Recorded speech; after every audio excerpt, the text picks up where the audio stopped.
Our protagonist wakes up to find himself in the body of an absolute failure of a noble, Liam. The moment he realizes he's now stuck in a child's body, he completely loses it. His father, unimpressed by his outburst, scolds him for causing such a commotion. However, since he's in a rare good mood today, he simply tells Liam to sit down and try his best not to be a walking disappointment. Liam still can't wrap his head around what's happening, convinced this has to be some kind of dream he'll wake up from eventually. Before he can dwell on it too much, his personal maid enters the room to help him get dressed. Seizing the opportunity, Liam asks her a few questions and quickly learns that he's the fifth son of a count. As for the party yesterday, it was held to celebrate the birth of his brand new baby sister. Later that day, Liam strikes up a conversation with his older brother, Bruno, hoping to gather more intel on his current life situation. Through their chat, he discovers that Bruno is the fourth son of the Hamilton noble family, a lineage teetering on the brink of losing its noble status. Apparently, there's a rule in place to keep noble families from turning into entitled, self-important brats. It states that every noble lineage must achieve some kind of significant accomplishment within 3 generations. If they fail, they lose their noble standing and get demoted to commoner status.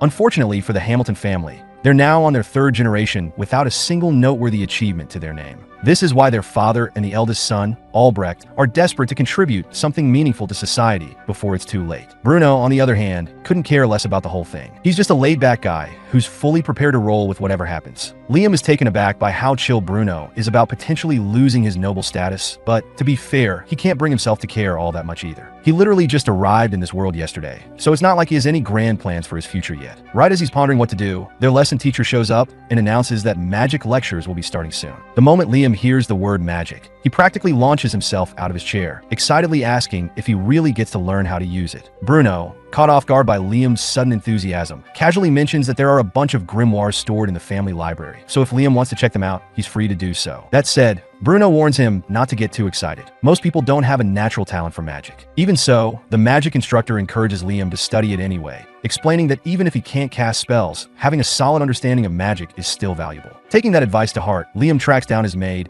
and asks her to show him where the grimoires are kept. She leads him to the mansion study, and Liam is blown away by the sheer amount of knowledge packed into this place. As he scans the shelves, he spots a book on basic fire magic and immediately grabs it. Following the instructions inside, Liam attempts his first spell, and to his amazement, he successfully conjures a small flame on the tip of his finger. Pulling that off on his first try is honestly pretty impressive. Excited, he rushes to his father's office to ask for permission to use the grimoire library. But since his father can't stand talking to him, he just waves Liam off and tells him he can do whatever he wants. That interaction was kind of a downer, but at the end of the day, what really matters is that Liam got the green light to use the grimoire library. So for the next few days, he throws himself into studying and mastering all the basic elemental spells. Eventually, he reaches the point where he can cast them from memory without even glancing at the grimoire, which is honestly pretty impressive. Bruno, who can't use magic at all, is completely floored by Liam's progress. He tells Liam that at this rate, he's definitely going to make a name for himself. That said, Bruno can't help but be a little suspicious of Liam's sudden dedication and asks if he's working this hard because he wants to be the next head of the family. If that's the case, he might end up in the crosshairs of their eldest brother. But Liam just shrugs. He couldn't care less about family politics. He's not aiming for power. He just thinks magic is awesome. Having mastered all the beginner spells, Liam decides it's time to move on to ice magic. But just as he's leaving the library, his father unexpectedly calls for him. His father, who couldn't have cared less about Liam just a few days ago, is suddenly all over him after hearing about his magic talent. Now that Liam might actually be useful, the Count demands a demonstration. Liam obliges, casting magic effortlessly without even cracking open a grimoire. The Count is overjoyed. He might have just found the key to securing their family's noble status. From this point forward, Liam has free access to any resources he needs for his magic studies. Just then, a report comes in about a certain man trespassing on Hamilton land. The Count immediately orders the soldiers to mobilize and capture him. From how urgent it sounds, this guy must be a major threat, but that has nothing to do with Liam, so he heads out into the forest to practice his magic. While wandering through the woods, he stumbles upon a man sitting under a tree. The guy tenses up the moment he sees Liam and immediately asks if he's a Hamilton sent to capture him. Liam confirms that he is from the Hamilton family, but adds that he has zero interest in capturing anyone. He doesn't even know who this guy is. The man visibly relaxes, relieved that Liam isn't out for his head. However, when he spots the grimoire in Liam's hands, his curiosity peaks. He asks if Liam is studying magic, and Liam confirms it, explaining that constant practice is the best way to improve. Just as Liam is about to leave, the man stops him and asks if he wants to learn a more efficient way to use magic. That immediately grabs Liam's attention, so he presses for details. The man then demonstrates a technique that allows him to wield 5 different types of magic at once. Liam is blown away. The man offers Liam a quick magic lesson, and Liam eagerly accepts. For Liam's first lesson, the man gives him a simple task: draw 2 diagrams on the ground at the same time. Liam follows the instructions and does surprisingly well, so the next step shouldn't be too difficult for him. Now, the man challenges him to use 2 different spells at once. Liam decides to go with a flame cutter in his right hand and a fireball in his left. He focuses, visualizes the spells, and manages to cast them simultaneously on his first attempt. The man is absolutely stunned. It's incredibly rare for someone to pull off this technique, let alone on their first try. Encouraged, he pushes Liam further, telling him to attempt 3 spells at once. Liam gives it a shot, and at first, everything seems to be going well. But just as he's about to pull it off, his magic suddenly fizzles out. Disappointed, Liam assumes he messed up. However, the man reassures him that he actually executed the technique correctly. The only reason the spells failed is that his body doesn't yet have enough magic power to sustain them. Multicasting burns through an insane amount of energy, so Liam just needs to work on controlling his magic better before he can maintain it properly. For now, the man shifts gears and decides to teach Liam a bit about the theory behind the technique.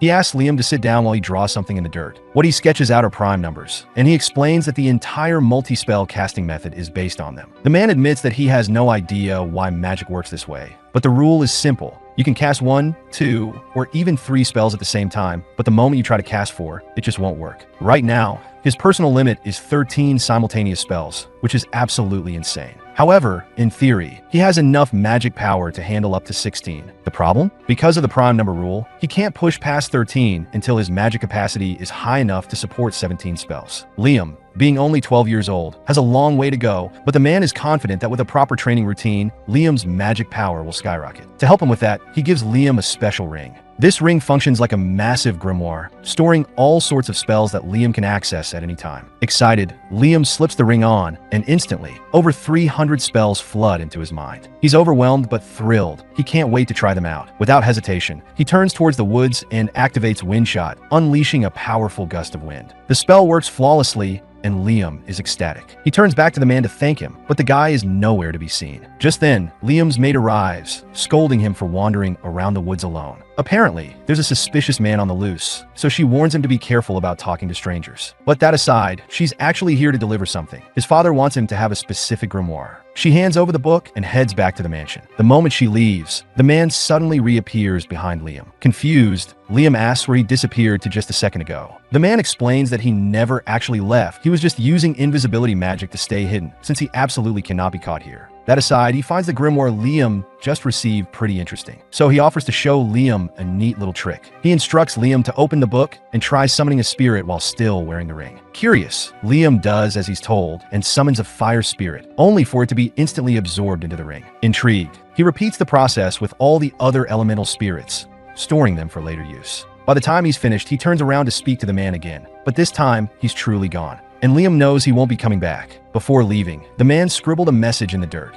Keep training your magic, and you'll surely become a great mage. Oh, and by the way, don't snitch. I was never here. Liam doesn't know much about this mysterious teacher, but there's no denying that he learned more in a single afternoon than he ever could have on his own. From this day forward, he will always respect him as his master. A month passes, and Liam remains dedicated to his training. His magical abilities have grown significantly, and his control is sharper than ever. One day, Bruno comes across Liam and is stunned to see that he has managed to produce white charcoal on his own.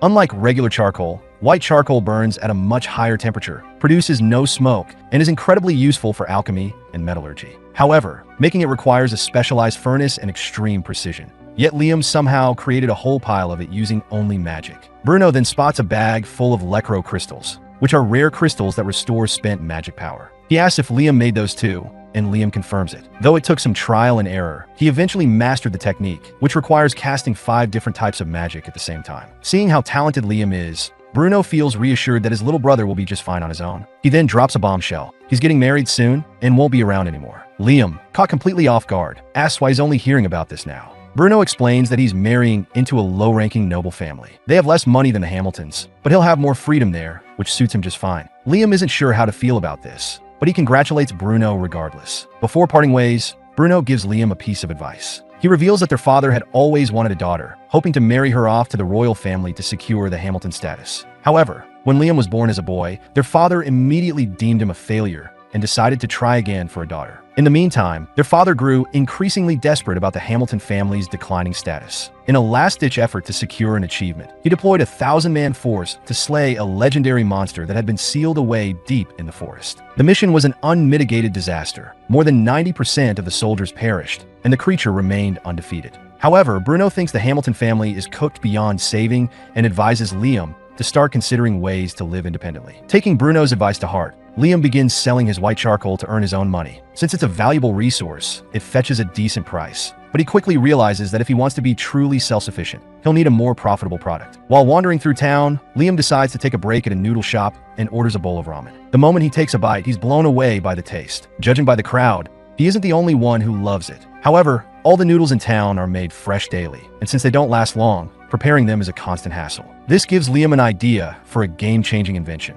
After some careful experimentation, Liam heads to the kitchen, where his maid and the head chef are preparing dinner. He presents them with a strange, compact block of noodles and instructs them to pour hot water over it. The moment they do, the block transforms into a steaming, flavorful bowl of ramen. Liam explains that he used his elemental spirits to cook and dehydrate the noodles, allowing them to last far longer while remaining quick and easy to prepare. Convinced that this innovation will take the market by storm, he excitedly rushes to the merchant guild to strike a deal. Unfortunately, he's met with instant rejection. The merchant informs him that, as the fifth son of the Hamilton family, he legally cannot sell original products without written permission from either his father or eldest brother. Liam immediately knows that getting permission is out of the question, especially without handing over all potential profits in the process. Sure enough, when he returns home, he learns that Albrevet himself was the one who instructed the merchant guild to block Liam's request. His arrogant older brother can't stand the idea that his insignificant younger sibling is proving to be more competent and successful than him. However, while Liam remains oblivious to his brother's grudge, he's dead set on selling his products. If playing by the rules won't work, then he'll just have to bend them a little. His first step is to load a large stockpile of his products into an item box, a storage space he created using the ring from his mysterious teacher. Once that's done, he moves on to the real game changer, casting summoning magic. But this time, instead of calling forth a spirit, Liam attempts to summon himself. At first, it seems like a simple teleportation spell, but what actually happens shocks him. Instead of transporting his body, the spell creates a perfect clone of himself. Not only does this mean Liam can be in two places at once, but he can now send his duplicate to a neighboring land where the Hamilton family's rules don't apply. If he isn't allowed to sell his products here, then he'll just sell them somewhere else. Liam's clone begins making sales and regularly updates him with reports on his growing profits. At this rate, he might actually be able to achieve true independence. When he isn't busy selling, Liam uses his clone for combat training, and after relentless practice, he finally manages to perfect his control over the magic missile spell. He's pretty pleased with himself until he suddenly senses movement nearby. Realizing someone is approaching, he immediately dispels his clone and turns to see who it is. To his surprise and irritation, it's Albrevet. Albrevet wastes no time on pleasantries and gets straight to the point. He wants to know what Liam's future plans are. Liam knows exactly why he's asking. Albrevet is trying to gauge whether or not Liam is a threat to his position as heir to the Hamilton family. But Liam has zero interest in the family's internal power struggles, so he truthfully tells Albrevet that his goal is to become independent. Hearing this, Albrevet visibly relaxes. Albrevet even offers to put in a good word for him, so he can join the Hunters Guild. Later that day, Liam makes his way to the Hunters Guild, but the moment he steps inside, every pair of eyes locks onto him. The seasoned hunters size him up in an instant, and it's clear from their expressions that they think a kid like him has no business being here. Liam steps up to the front desk to meet the guild master, who has already heard about him from Albrevet. However, despite the recommendation, the guild master still needs to test Liam's abilities firsthand. He instructs Liam to fire off an offensive spell at him, using any incantation he prefers. But there's just one problem. Liam has never even heard of an incantation before, leaving him utterly confused about what the guild master is talking about. The guild master had expected Liam to be at least somewhat stronger than the average adventurer, given Albrevet's endorsement, but he was nowhere near prepared for what came next. When Liam finally casts his spell, the sheer force of it nearly sends the guild master to an early grave. Thankfully, Liam had enough common sense not to aim directly at him. So after taking a moment to calm his rattled nerves, the guild master immediately grants Liam a B rank. Now officially recognized as an adventurer, Liam sets out to take on his first quest. But just before he can leave, he is approached by a girl who introduces herself as Asuna Aquesh. She was blown away by his display of power earlier, so she asks if he'd be interested in teaming up with her. Liam had originally planned to work alone, but he doesn't mind having a partner, so he agrees. Asuna is ecstatic at his answer, immediately grabbing his hand and dragging him off so they can get started. Liam, however, is baffled. He hasn't been assigned a mission yet. Asuna quickly explains that only A-rank and higher adventurers receive official missions from the guild. Everyone else has to go out and hunt dangerous monsters on their own for a reward. As fate would have it, they soon encounter a wolf monster. Unfortunately, that lone wolf turns out to be part of an entire pack. Asuna hesitates, unsure if they can handle this many enemies, but Liam remains confident. He tells Asuna to focus on finishing off the wolves once he's immobilized them, summoning a few earth spirits. He uses them as bait to lure the wolves in. The moment they sink their teeth into the spirits, Liam commands the gnomes to expand, locking the wolves' jaws in place and rendering them helpless. With their movement completely restricted, Asuna is free to cut them down with ease. By the end of the battle, they have taken down a staggering 42 wolves. When they present the carcasses to the guildmaster, he is thoroughly impressed with their efficiency. So much so, in fact, that he offers them a special assignment. An important figure is set to visit the town in a few days, and the guildmaster needs them to eliminate an armored caterpillar that has been blocking the main road. If this VIP were to get injured while traveling here, it would be a complete disaster. Understanding the importance of the task, Liam takes the job seriously.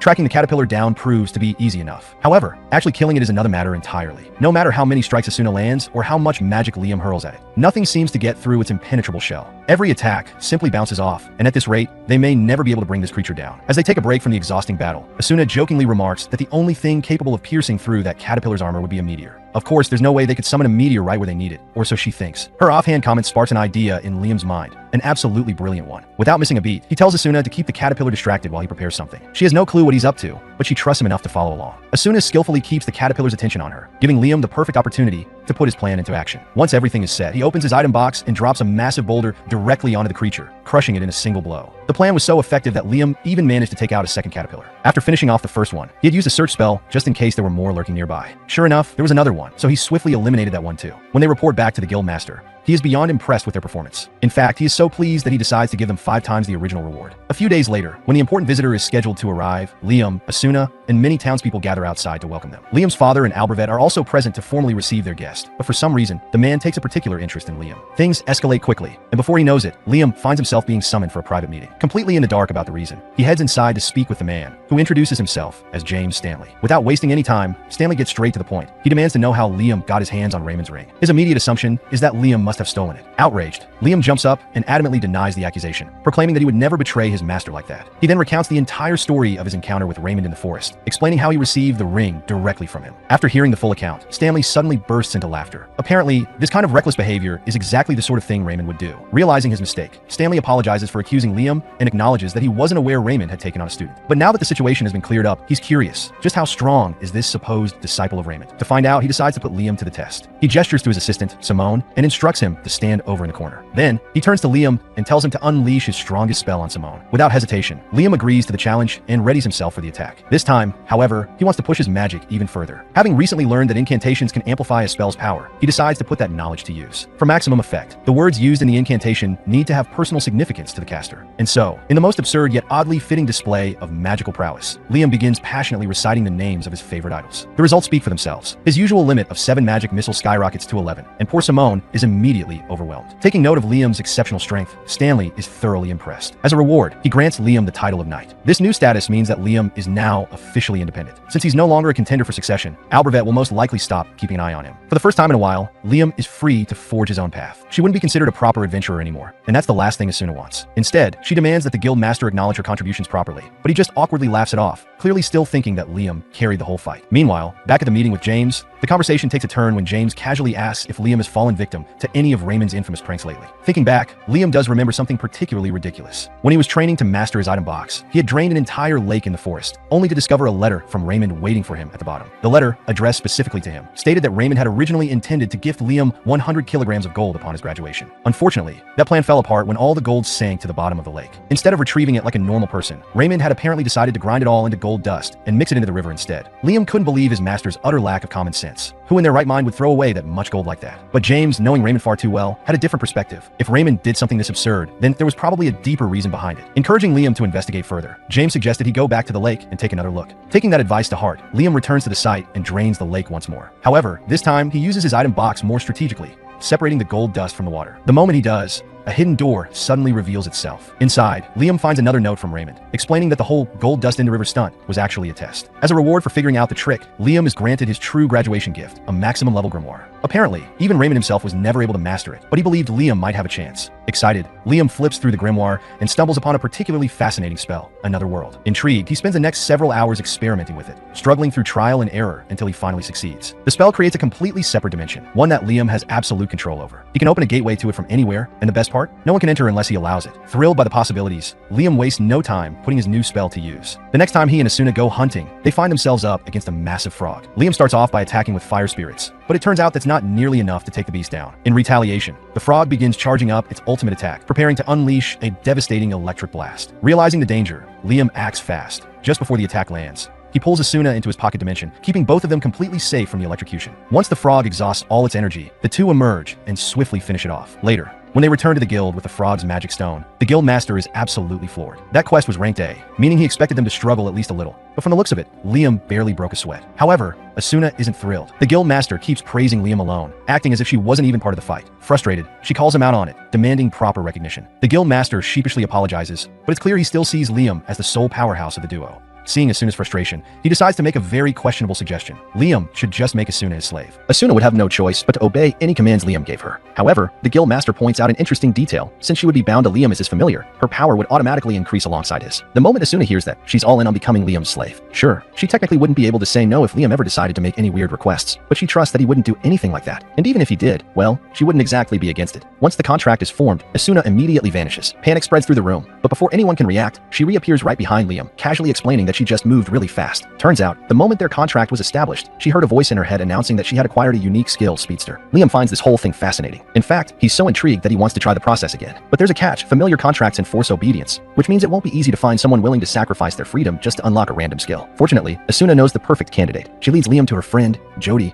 and after explaining the situation, Jody, who has literally nothing better to do, agrees without hesitation. Once the contract is complete, everyone eagerly asks if she gained a unique skill as well. Instead of answering, Jody silently walks out of the guild. A few moments later, she returns holding 2 sandwiches. Without a word, she hands one to a man nursing a broken hand. The second he takes a bite, his injury instantly heals. Jody finally reveals her ability. It turns out that her unique skill allows her to heal others through the food she prepares. Several days later, Liam meets with James again. This time, James has some unexpected news. Princess Scarlet is coming to visit. Liam is completely confused. Why would a princess bother making a trip just for him? James reminds him that Liam did complete an A-rank quest, can simultaneously cast 11 spells, and can grant people unique skills just by making them his familiars. The princess is particularly eager to witness these powers firsthand, specifically by having Liam showcase what his slaves can do. Liam immediately refuses. James is baffled. Turning down a request from the queen herself is borderline insane. But Liam doesn't care. Jody and Asuna might be his familiars, but to him, they're also his friends, and he refuses to treat them like circus animals for someone's entertainment. James quickly realizes that Liam isn't going to change his mind, so with a sigh, he dismisses him. As soon as Liam is gone, however, an unexpected twist is revealed. The maid who had been quietly serving them this entire time was actually the princess herself in disguise. James quickly apologizes to the princess for Liam's outright refusal, expecting her to be upset, but instead of anger, Scarlet seems intrigued. The next day, Liam is summoned to meet Princess Scarlet in person. This time, there are no disguises, no secret maid personas, just the princess herself. That means Liam will need to choose his words very carefully. Upon arriving at the palace, Liam steps forward and kneels before her, but Scarlet doesn't care much for formalities. She orders a seat to be brought for him and wastes no time getting straight to the point. She begins by mentioning how she's heard about his accomplishments, defeating both an armored caterpillar and a giant frog. What impresses her most, however, is the fact that he managed to take down the frog without relying on any high-level magic. No one has ever done that before. But while Liam's combat skills are certainly impressive, Scarlet is far more interested in something else: his familiars. She requests that he demonstrate their abilities. Liam immediately realizes what's happening. She's trying to use her royal authority to pressure him into compliance. But even with a noble's direct command looming over him, he refuses. Scarlet's gaze sharpens as she asks him if he truly intends to defy a direct request from a noble. Liam knows full well that saying no could come with serious consequences, but despite the risk, he holds firm. No matter what happens, he won't parade his friends around like trained animals for someone's amusement. He braces himself for Scarlet's inevitable wrath. Instead, she bursts into laughter. She's never met someone like him before, someone who refuses to compromise their values, even when facing higher authority. She finds it hilarious and admirable, and because of that, she decides he deserves a reward. From this moment forward, she declares, Liam will hold the title of Baron. Liam immediately panics. He doesn't think he's done anything worthy of such an honor, but Scarlet has taken a liking to him, and as the princess, she can do whatever she wants. With this, Liam's family won't lose their noble status, but that's not all she wants to give him. She presents him with a familiar contract grimoire. Unlike his reaction to the whole Baron thing, Liam is ecstatic about the grimoire. This is way more exciting. He thanks Scarlet profusely before heading off to practice with his new spellbook. A little while later, Liam is deep in the forest, flipping through the grimoire. However, there's a catch. Until he fully masters the book, any contracts he forms will only be temporary. While Liam is still practicing, he suddenly notices Bruno approaching him. His first reaction is pure surprise. Bruno got married and moved out a while ago. so seeing him here is completely unexpected. Curious, Liam asks why he's come all this way. Bruno shrugs, admitting he doesn't have any particular reason. He just wanted to hang out with his little brother for a bit. Well, that and to personally congratulate Liam on his new title, since becoming a baron is no small achievement. He casually mentions that Liam now technically outranks their father, which only confuses Liam. Their father is a count, and he's just a baron. How could he possibly rank higher? Bruno then explains that in this country, nobles are divided into two groups, those who inherit their titles, and those who earn them through personal achievement. Later, as he's strolling through the halls, he runs into Albervet and casually greets him. Albervet completely ignores him. Liam watches him walk away, scratching his head in confusion.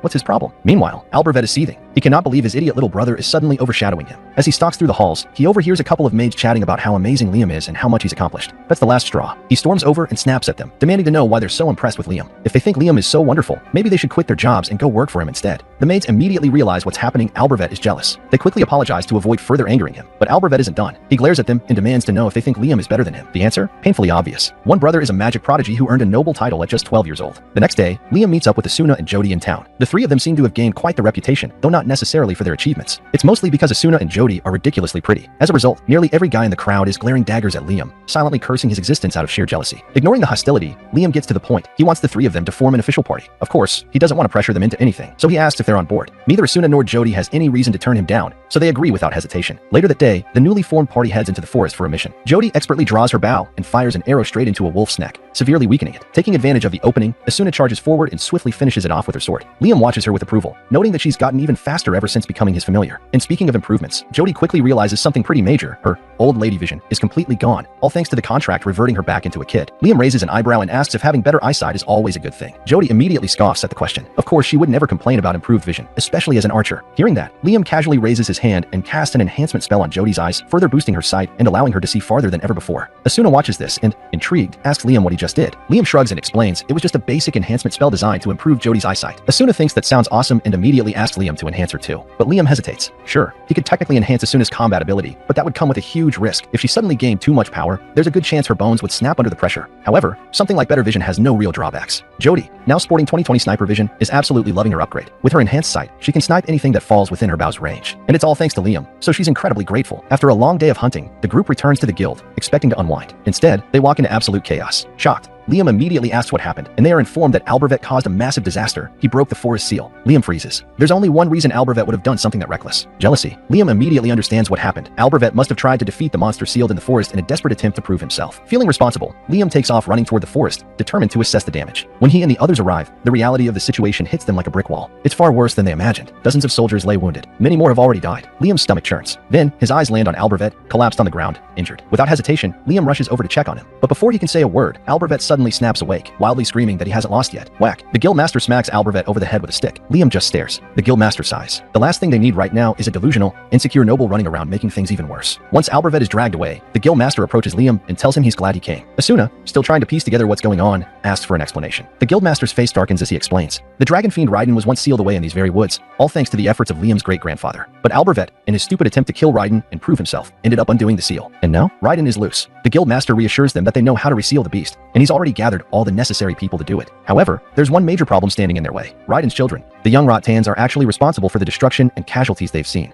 And if just the little ones can cause this much devastation, the sheer level of destruction the real Raiden could unleash is unimaginable. Fortunately, since Raiden had been sealed away for so long, he won't be at full strength immediately. It'll take him about a week to recover enough to launch an attack. That means if they can manage to reseal him before then, they can prevent a catastrophe. Determined to help however he can, Liam rushes toward Raiden's location, only to find the mighty dragon fiend being fiercely guarded by 3 little Radons. The creatures aren't very large, so Asuna sees an opportunity and boldly charges in to strike. But the instant she does, one of the small Radons retaliates by launching a fireball straight at her. She narrowly manages to dodge the attack, but the tree behind her isn't as lucky. It's completely vaporized in an instant. Seeing this, Liam fires off a barrage of magic missiles, hoping to turn the tide, but the Radons counter his assault with their own fireballs. His most powerful offensive spell has no effect on them, leaving him at a complete loss as to what to do next. But he still has one last trick up his sleeve, so he orders Asuna to grab Jody and get out of there. The Radons waste no time and lunge straight at Liam. But before they can reach him, he activates his another world gate. In an instant, the creatures tumble inside, becoming trapped within the separate dimension. The guildmaster is stunned. He can't believe Liam managed to take down all 3 of the little Radons by himself. To be honest, Liam can't believe it either. That was way too close for comfort. But with the little Radons now out of the picture, the guildmaster wastes no time, signaling for everyone to begin the process of sealing Raiden once more.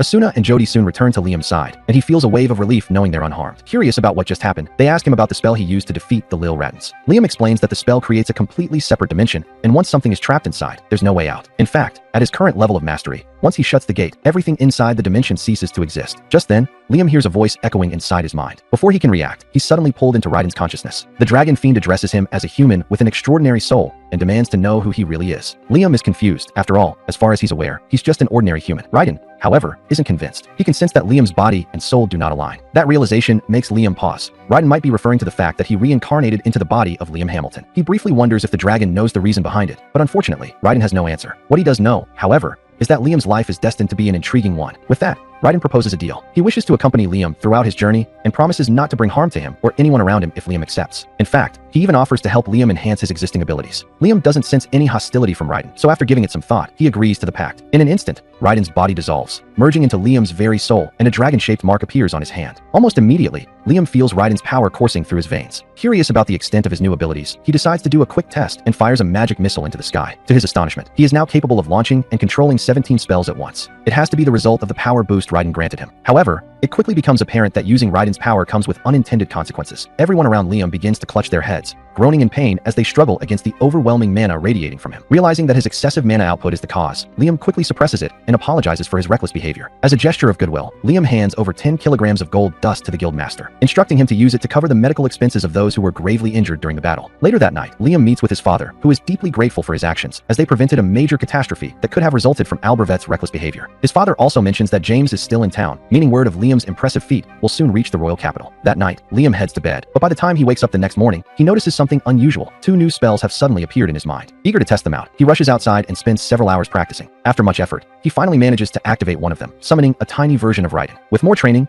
Liam could potentially turn this small Raiden into a valuable combat asset, but for now, it's more of an adorable pet than anything else. As Liam plays with his new summon, Princess Scarlet happens to approach from behind and immediately recognizes the magic he just used. It's holy magic. She had always known Liam was talented, but the fact that he can wield holy magic at such a young age is beyond impressive. However, that isn't the reason she's here today. She has come to present Liam with his reward for defeating the Dragon Fiend. While she personally wanted to grant him a higher noble title, the other nobles strongly opposed the idea of a landless child rising through the ranks so quickly. As a compromise, she instead awards him the Order of the Phoenix, 3rd class. While she's at it, Scarlet also wants to hear exactly how Liam managed to defeat the dragon, as his actions might warrant declaring him a national hero. However, as soon as she hears that Liam absorbed the dragon fiend into himself, she is utterly horrified. In the end, Scarlet makes a firm decision. Under no circumstances can anyone else find out about this. She orders Liam to keep that detail a secret, no matter what. The very next day, a chest filled with 3,000 gold coins arrives as hush money. Liam has no idea why the princess is so desperate to keep this hidden, but he figures he has no choice but to comply. However, even though Scarlet has already paid him off, James has grown suspicious. He calls for a private meeting, determined to find out exactly what happened. Liam tries to play it cool and deny that anything noteworthy happened, but James isn't buying it. The fact that the princess paid him such a hefty sum to stay quiet means whatever happened must have been a major secret. James presses him further, and after a bit of back and forth, Liam finally caves and admits that he can use holy magic. To prove it, he demonstrates one of his spells, explaining that it has the ability to remove all negative status effects, including petrification and poison. James is amazed but not entirely surprised. Holy magic is considered a direct blessing from the gods themselves. Curious, James asks if Liam knows anything about the War of the Three Dragons. When Liam admits he doesn't, James launches into the story. A long time ago, a fierce battle took place between 3 legendary dragons, and it raged on until only one emerged victorious. According to legend, the dragon's victory was largely attributed to its mastery of holy magic. Afterward, the dragon supposedly joined a human, and together, their power was used to establish this very kingdom. The way James phrases it makes Liam's mind jump to the conclusion that the dragon and the human got married and had kids. However, James quickly corrects him. That's not what joining meant. He then points out that Liam is a living example of what it actually looks like to merge with the dragon. And now that he thinks about it, Liam realizes that Raiden did fuse with him. So in a way, history is repeating itself. James tells Liam that, whether he realizes it or not, he's basically recreating the myth of the kingdom's founding. As impressive as that is, there are more urgent concerns to address. The Hamilton family's noble status was granted due to their ancestors' achievement in sealing away a dragon fiend. But it turns out that Raiden wasn't a dragon fiend at all. He was actually the nation's founding dragon. This means Liam's family unknowingly sealed away the kingdom's original protector. However, Liam reaches out to Raiden mentally, and the dragon reassures him that he holds no grudge. He's not interested in revenge. His only desire is to observe Liam's journey and see how he grows. James is visibly relieved, saying this is incredible news. In fact, Liam might as well be considered the kingdom's savior for securing Raiden's favor. A short while later, Liam makes his way to the guild, but before he even gets a chance to step inside, the girls suddenly appear and drag him off. He has no clue what's happening. Once they've put a good amount of distance between themselves and the guild, Liam finally asks what's going on. The girls explain that the guild is absolutely packed with adventurers who are desperate to join his party after hearing about his victory over the dragon fiend. Masuma and Jody have been bombarded with requests, with people practically begging them to put in a good word for him.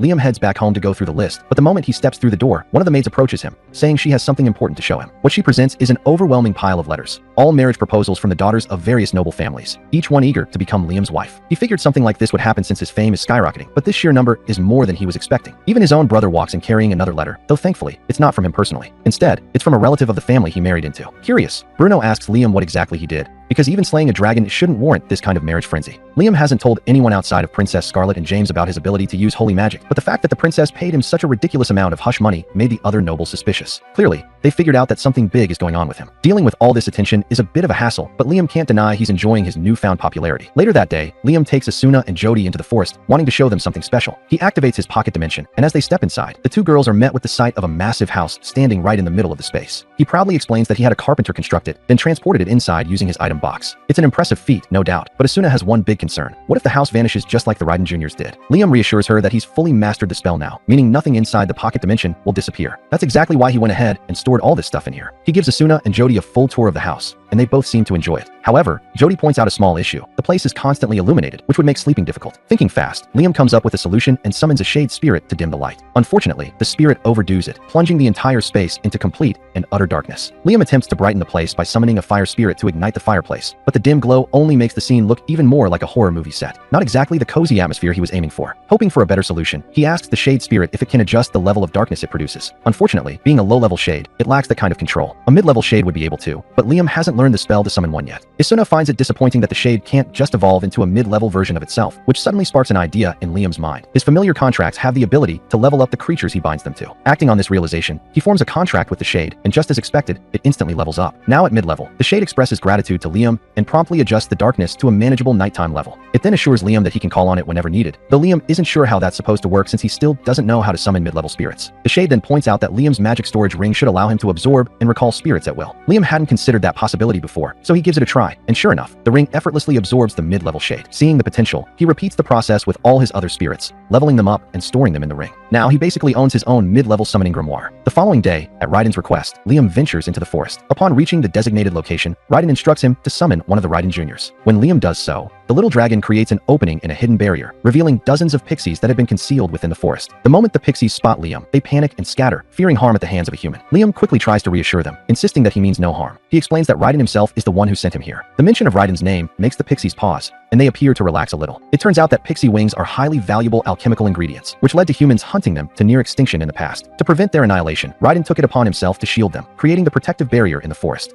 Raiden advises that moving forward, Liam should make sure to name every familiar he contracts with, as it clearly produces a stronger effect. Seeing the incredible results firsthand, the rest of the pixies are eager to follow suit, all clamoring for Liam to form a contract and name them as well. Before long, every last pixie is transformed into an elf. With their evolution complete, Reina asks Liam for instructions, as they are now officially his familiars. Liam hadn't exactly planned that far ahead, considering he only came here because Raiden asked him to. But since the pixies are now elves, he figures the best course of action would be for them to establish a village. To keep things organized, he appoints Rina as their leader, mostly because she was the first one to evolve, and if he's being honest, she's the only name he actually remembers at the moment. With that decided, the elves start brainstorming their village layout, while Liam, drained from using up so much magic power on all those contracts, barely stays on his feet. Just then, he senses a strong surge of magical energy deeper in the forest. Curious, he follows the sensation and discovers a golden fruit hanging from a tree, radiating an immense amount of mana. He turns to Reina for an explanation, and she informs him that this is a fruit created by pixies. They absorb the mana floating in the atmosphere and condense it into a physical form. Intrigued, Liam asks if it's safe to eat, and Reina has no objections. Without hesitation, he slices the fruit down and takes a bite. The moment he does, not only is his magic energy replenished instantly, but his overall magical capacity expands as well, boosting his abilities to the point that he can now cast 19 spells without needing an incantation. The following day, Liam returns to check on the village's progress.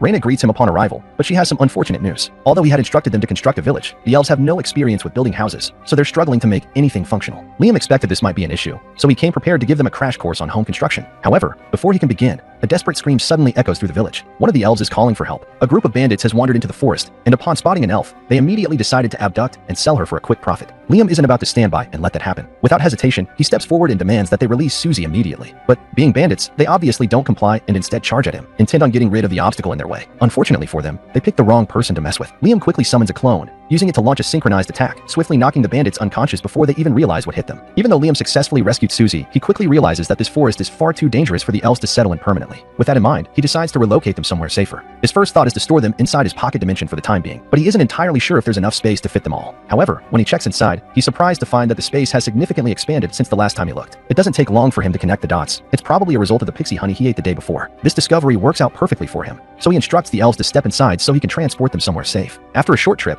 Liam arrives back at his own territory and releases the elves from his pocket dimension. As soon as they step out, they're stunned to find themselves in an entirely different region. Liam explains that he brought them here so they no longer have to fear being attacked. The elves are incredibly grateful, but more than anything, they're in awe of the fact that Liam was able to teleport all of them so effortlessly. Without hesitation, they kneel before him and ask him to become their king, swearing their absolute loyalty if he agrees to rule over them. Liam understands the responsibility that comes with protecting them, so he accepts the role of their leader. However, he specifically asks them not to call him king. He has zero interest in dealing with all the political nonsense that comes with that title. Now that he's officially in charge, his next priority is securing land for them to live on. For days pass, and Liam is still working on getting a proper settlement for the elves, which is why he has been relentlessly practicing the new magic Raiden taught him. After much trial and error, he finally gets the hang of it and instructs everyone to line up. With a single spell, he teleports the entire group roughly 100 kilometers away to a place known as the Sealed Islands. This land was originally sealed off by Raiden, but Liam has been granted permission to use it as he pleases. Under normal circumstances, it would have taken them 4 days of travel to reach this location, but thanks to the teleportation magic he learned, Liam can instantly transport himself to any place he has visited before. He informs the elves that this will be their new home, but there's still the issue of constructing proper houses for them. For the time being, he leaves the Raiden Juniors in charge of protecting the elves while he steps away to handle other matters. Upon returning home, he is greeted by the princess, who is looking for information regarding a place called the Promised Lands. Liam has never heard of the Promised Lands before, but he does mention that Raiden allowed him to use a location known as the Sealed Lands. The princess asks if Liam can take her there, and he agrees, but only on the condition that she provides something in return. Specifically, he requests that she bring one of the court engineers, as he has an important project that needs completion. However, rather than bringing the actual engineer, Liam simply makes a clone of Gallic and teleports both the clone and the princess to the Sealed Lands. Upon arriving, the princess immediately senses that this place must be the Promised Lands she has been searching for. She then begins to recount an ancient legend, one that claims humanity's salvation lies within the Promised Lands, and that a sacred ring serves as the key. This very ring has been passed down within the royal family for generations.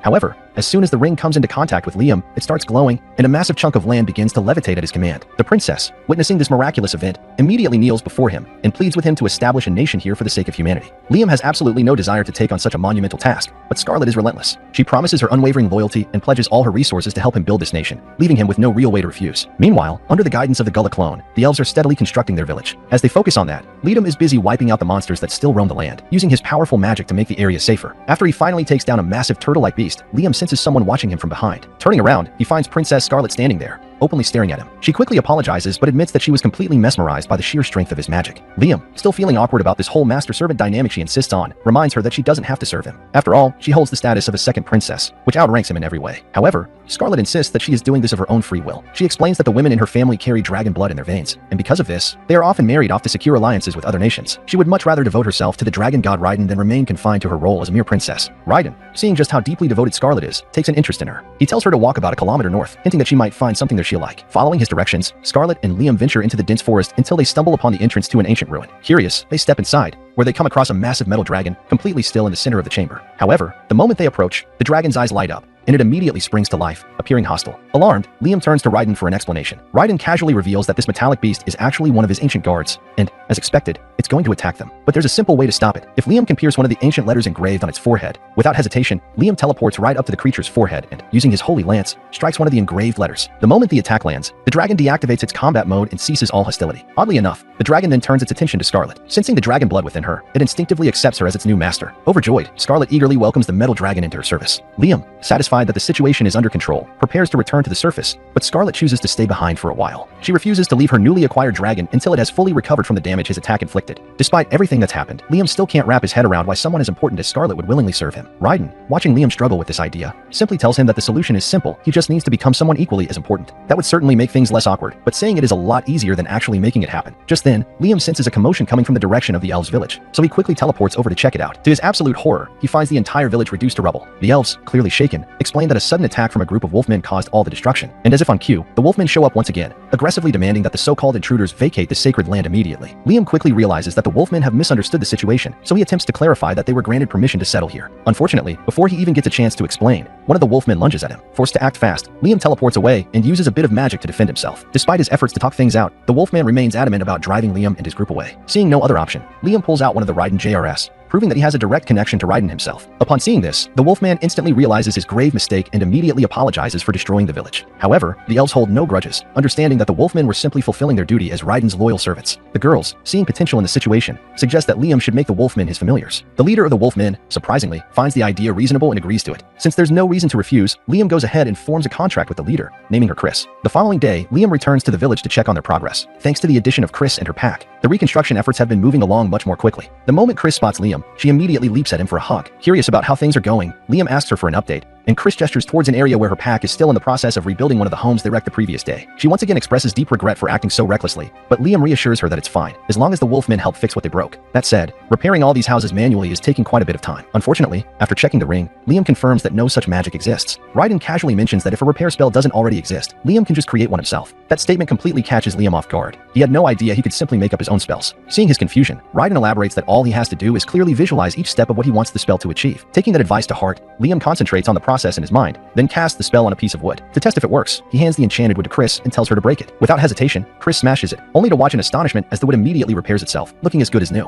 Liam proudly explains that he has just created a spell called Heat Memory, a technique that allows inanimate objects to maintain a set state no matter what happens to them. If he applies the spell to buildings, no matter what kind of damage they take, they'll always return to their original condition. Now that he's gotten the hang of this whole spell-making business, Liam decides to experiment further, eventually developing explosive magic missiles. He's eager to keep refining his magic, but just as he's about to try something new, he's interrupted by an emergency. Humans have invaded the land and are actively hunting down the pixies living here. Realizing the seriousness of the situation, Liam rushes out to confront the intruders. Blocking their path, he warns them to turn back, declaring that this land belongs to him. The men, seeing only a young boy, scoff and continue on their way, completely dismissing his warning. Liam fires a warning shot, making it crystal clear that he isn't playing around. Rather than retreating, the soldiers take offense to his defiance and opt to attack instead. That, of course, is a fatal mistake. Left with no other choice, Liam swiftly eliminates every last one of them. Once the fight is over, he returns to the village, where Rihanna expresses her deep gratitude for protecting the pixies. She explains that the pixies originally lived in the forest, but after being targeted by the invading soldiers, they had no choice but to flee here for safety. Wanting to make sure they never have to go through that again, Liam welcomes the pixies to stay as long as they like and even offers to form contracts with them. However, since there are so many of them, the process takes quite a while, and Liam quickly starts running out of names. The next day, Liam gathers the girls in his pocket dimension for a meeting, presenting them with the helmet taken from one of the soldiers. He asks if any of them recognize it, and Scarlet immediately identifies the crest of Palta. She explains that, much like the kingdoms of Jumel and Kastar, Palta is a nation bordering the Promised Lands. Given that connection, it's highly likely that the soldiers from yesterday were Palta scouts.